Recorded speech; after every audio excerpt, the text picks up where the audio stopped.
വിവാദ സ്പോൺസർ ഉണ്ണികൃഷ്ണൻ പോറ്റിയുടെ ഇടപാടുകൾ അതിപ്പോൾ സംശയനിഴലാകുകയാണ്. ന്യൂസ് ഡെസ്കിൽ നിന്ന് ദിലീപ് കുമാർ ചേരുന്നുണ്ട് വിവരങ്ങളുമായി.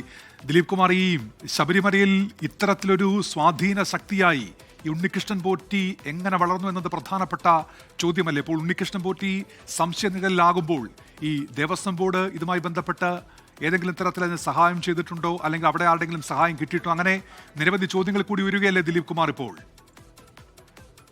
ഉന്മേഷ്, തീർച്ചയായും അത്തരം ചോദ്യങ്ങളൊക്കെ ഉയരുകയാണ്. കാരണം ഉണ്ണികൃഷ്ണൻ പോറ്റി എന്ന ഒരാൾ, അയാളെ അനിയന്ത്രിതമായി കോടിക്കണക്കിന് ജനങ്ങൾ വിശ്വാസമർപ്പിക്കുന്ന ഒരു ആരാധനാലയത്തിൽ അവിടെ ഈ നിലയിലുള്ള തട്ടിപ്പുകളൊക്കെ നടത്തുന്നതിന് വേണ്ടി അഴിച്ചുവിടുക എന്നത് അത് ഒരു തരത്തിലും സംഭവിക്കാൻ പാടില്ലാത്തതാണ്, സംഭവിച്ചുകൂടാത്തതാണ്. അങ്ങനെയെങ്കിൽ അതിന് പിന്നിൽ ആരെങ്കിലും ഉണ്ടോ?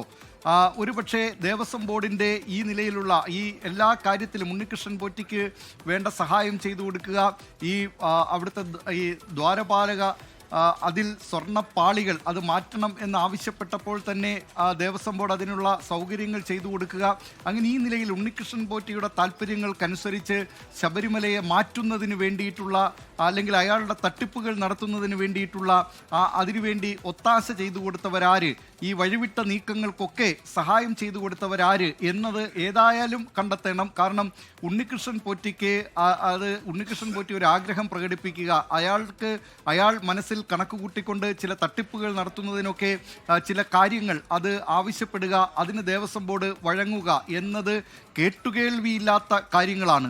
അതുകൊണ്ട് തന്നെ ഇക്കാര്യത്തിൽ ഏതായാലും വിശദമായ അന്വേഷണം ഉണ്ടാകുമെന്ന് തന്നെ കരുതാം. ഹൈക്കോടതിയുടെ പരിഗണനയിൽ ഈ വിഷയങ്ങളൊക്കെ ഉണ്ട്. അത് ഹൈക്കോടതി ആ നിലയിലൊരു തീരുമാനം എടുത്തേക്കും എന്നും പ്രതീക്ഷിക്കാം.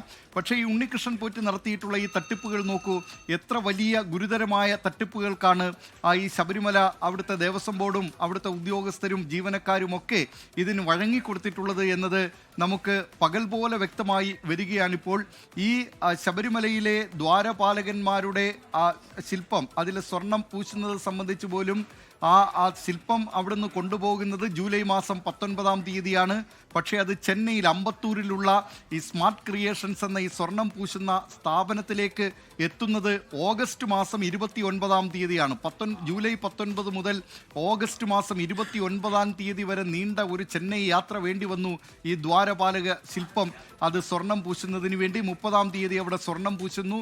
തിരികെ അത് കൊണ്ടുവരുന്നത് സെപ്റ്റംബർ മാസം 13-ാം തീയതിയാണ് 2019.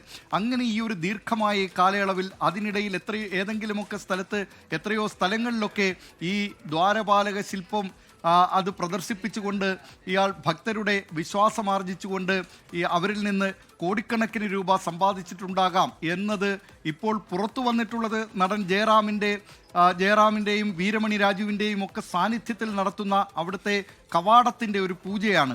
ശബരിമലയിലേക്ക് കൊണ്ടുവന്ന കവാടമാണ്, സ്വർണം പൂശി കൊണ്ടുവന്ന കവാടമാണ് അത്. വിജയ് മല്യ നേരത്തെ അവിടെ സ്വർണം പൂശിയിരുന്ന കവാടം, അതിന് ചില തകരാറുകൾ വന്നു, അതിന് താഴെ കൂടിയൊക്കെ ചെറിയ ചെറിയ ഹോളുകൾ വന്നു. അതേ തുടർന്ന് ഈ അവിടുത്തെ ആ കവാടങ്ങൾ മാറ്റി പുതിയ കട്ടിള ഇതൊക്കെ സ്ഥാപിക്കുന്നതിന് വേണ്ടിയിട്ടുള്ള ആ നീക്കവും നടത്തിയതിന് പിന്നിൽ ഈ ഉണ്ണികൃഷ്ണൻ പോറ്റി ഉണ്ടായിരുന്നു. അത് ആന്ധ്രയിലെ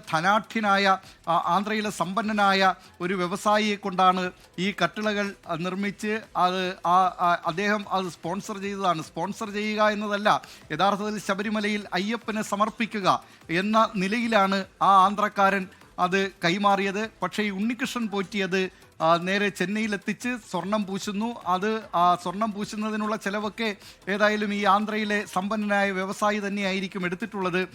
അതിലൊന്നും ഒരു തർക്കവുമില്ല. പക്ഷേ അതവിടെ കൊണ്ടുവന്നതിന് ശേഷം പിന്നീട് ഇങ്ങനെ ഈ നിലയിലുള്ള പ്രശസ്തരായ ആൾക്കാരെ കൊണ്ടുവന്ന്, അയ്യപ്പ ഭക്തന്മാരെ കൊണ്ടുവന്ന് അത് പൂജ നടത്തിക്കുക. പോകുന്ന വഴിക്ക് തന്നെ ജയറാം ആവശ്യപ്പെടുന്നുണ്ട് വീട്ടിലേക്ക് ഇതൊന്ന് അവിടെ കയറ്റണമെന്ന്. അങ്ങനെ അവിടെ ജയറാമിൻ്റെ പൂജാമുറിക്ക് മുന്നിൽ 15 മിനിറ്റ് അത് വെച്ചു. അവിടെ പൂജ നടത്തി. ആ കാര്യമൊക്കെ ജയറാം തന്നെ സ്ഥിരീകരിക്കുന്നുണ്ട്. മാത്രമല്ല, ജയറാമാണ് ഇക്കാര്യത്തിൽ വീരമണി രാജുവിനെ അവിടേക്ക് വിളിച്ചത്. വീരമണി രാജുവിനെ മാത്രമല്ല, ചെന്നൈയിലെ പ്രമുഖ വ്യവസായിയായിട്ടുള്ള കുമാറിനെയും, അദ്ദേഹം കോടിക്കണക്കിന് രൂപ ശബരിമലയ്ക്ക് വർഷാവർഷം സംഭാവന നൽകുന്ന ആളെന്നാണ് ജയറാം 24-നോട് പറഞ്ഞത്. അങ്ങനെയുള്ള ഇത്തരം ആൾക്കാരെയൊക്കെ കൊണ്ടുവരിക, അങ്ങനെ ഈ അയ്യപ്പ ഭക്തരിലുള്ള വിശ്വാസം. ദിലീപ് ഒരു നിമിഷം ദിലീപ്, ഇപ്പോൾ ലോകത്തെവിടെയായാലും ഏത് സമയത്തും 24 വാർത്തകളും ഓഗ്മെന്റഡ് റിയാലിറ്റി പാക്കേജുകളും എക്സ്പ്ലെയിനറുകളും വിശദമായി കാണാൻ ഞങ്ങളുടെ യൂട്യൂബ് ചാനൽ നിങ്ങൾക്ക് സബ്സ്ക്രൈബ് ചെയ്യാം.